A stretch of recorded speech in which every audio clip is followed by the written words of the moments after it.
This video is going to do a quick walkthrough of some of the problems in the Getting Started activity. Now keep in mind, one of the goals of this is just to sort of see where your math level is at. So I wouldn't stress too much at this point about whether or not you got everything 100% correct. And then with some of the problems, there is more than one correct answer. So like, for example, on number 1, you just need to draw a picture of you and what you think doing math is. So obviously I'm not going to do that problem out. So let's just move on to number 2. So number 2, we're told that Sam grew from 60 inches to 74 inches, and we want to know his change in height during school. And that's really just a quick subtraction problem. So we have 74 inches is where he ended up, minus 60 inches, and we end up that he grew 14 inches.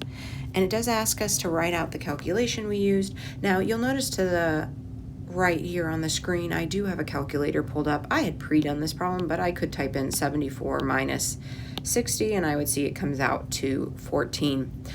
This is the Desmos scientific calculator. I like it when I just have some basic calculations to do. It tends to be what I favor. Now 3 is another change one. We're looking at temperature change. So initially it was -8 degrees Fahrenheit, and then it rose in temperature to 34 degrees Fahrenheit, and we want to know the change in temperature. So to do that change, we want to start with the end value, the 34, and we want to minus that -8. But keep in mind, and you could sort of think about it in a number line. There's 0 degrees, -8 is over here to the left, and 34 is to the right. And it's going to be 8 degrees between -8 and 0, and another 34 between 0 and 34. So you're really adding these two values. And so 8 plus 34 comes out to a 42 degree Fahrenheit increase. And typically we do say the word increase because it's going up. Now 4 is one of the first problems that I'm not actually going to do out an answer to because, again, there's an infinite number of possible answers here. The goal is you need a rectangle. So keep in mind, when you draw a rectangle, opposite sides should have the same length, and the total fencing needs to add up to 16. So my sort of trick with coming up with different combinations here is that the 2 of the adjacent sides should total 8. So for example, 2 by 6 would work.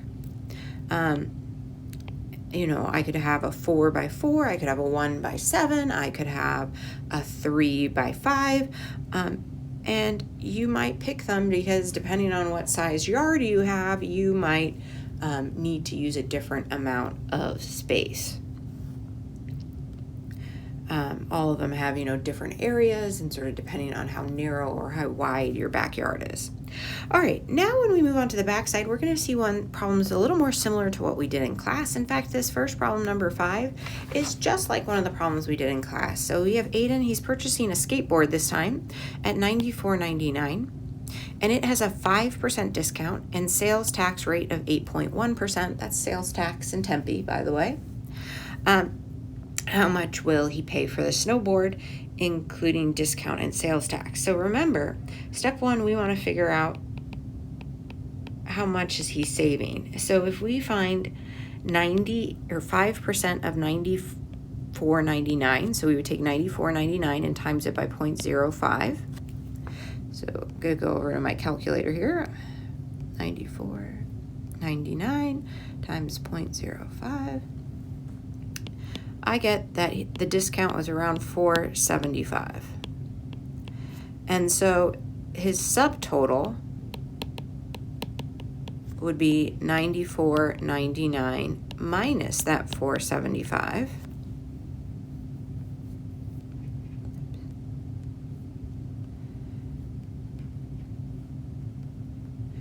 I can sort of add to my expression in the calculator. And so his subtotal is $90.27.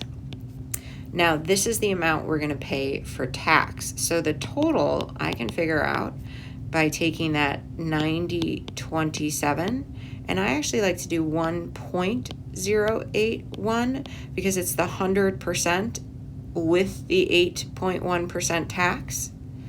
And so I'm going to sort of group this whole number in parentheses and times it by 1.081. And I get a total of $97.55. And yours, depending on, where you rounded and so forth, you might be off by a few pennies, and that's okay. As long as your work's sort of clear and I can follow your thinking, you're doing great.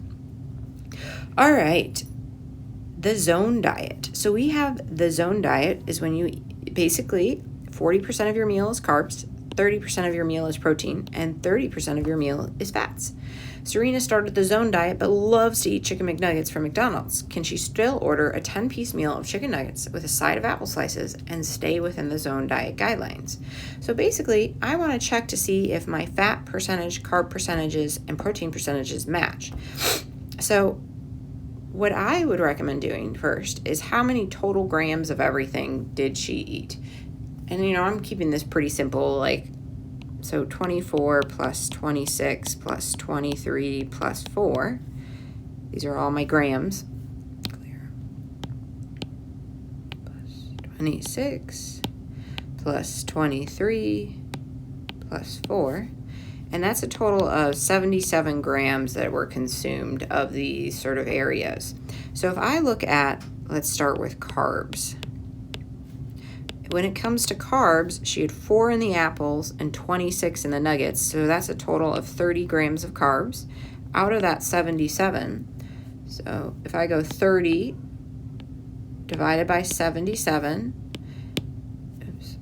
and remember we can times that by 100 to turn it into our percent, we wind up with 38.96%.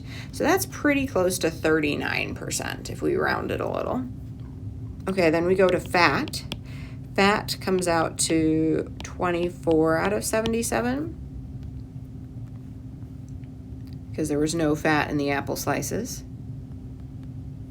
And that one was basically 31.2%. And then protein was 23 out of 77.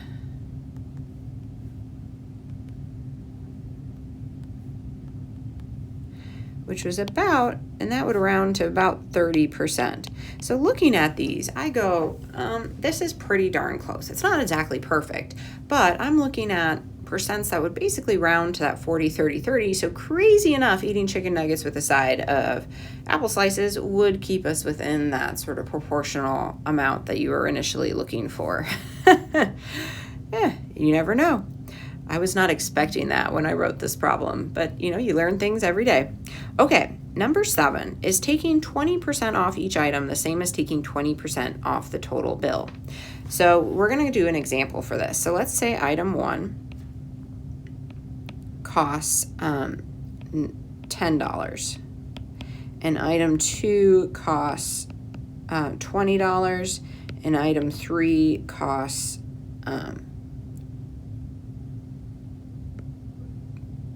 $30. I know I'm not being very creative. So if I separately find 20% of each of these items, I would have 10 times 0.2. And then I would have, 20 times 0.2. And then I would have 30 times 0.2. So I could go put that all in the calculator. So this would be finding my discount. So 10 times 0.2 plus 20 times 0.2, because remember 0.2 is 20% as a decimal, and 30 times 0.2. And I end up with a savings of $12. So the question is then, that would be separately. Now if I grouped it, I would have 10 plus 20 plus 30, and then I would discount, I'd take off that 20% of everything at once. So let's try that. So we have 10 plus 20 plus 30, and then we discount that all 20, and lo and behold, it also is 12. So it's the same thing. And this sort of goes back to, if you think back to maybe some algebra classes in high school, each of these is being multiplied by the same thing, and so we can factor that out and it stays the same. This only works because the percentage we're taking off each item is the exact same amount. If the percents were different, we wouldn't be able to do this. But in this particular case, yes, it's the same. It doesn't really matter. All right, last but not least is the tree problem, about the tree growth. And I love this problem because actually both answers are correct. You could say A grew more or B grew more, and it depends which way you're looking at growth. If you're looking at absolute growth, which is sort of just how much is being added to the value, then tree B grew the most. Because if I look going from, or they grew the same, sorry,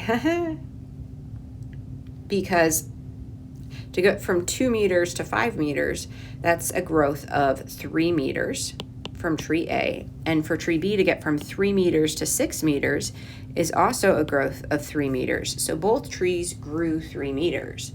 But if we tackle percent growth, so if I think about the percent change, like how much did it increase? Tree A actually grew more. And so what I mean by that is, if I took 2 and I, no,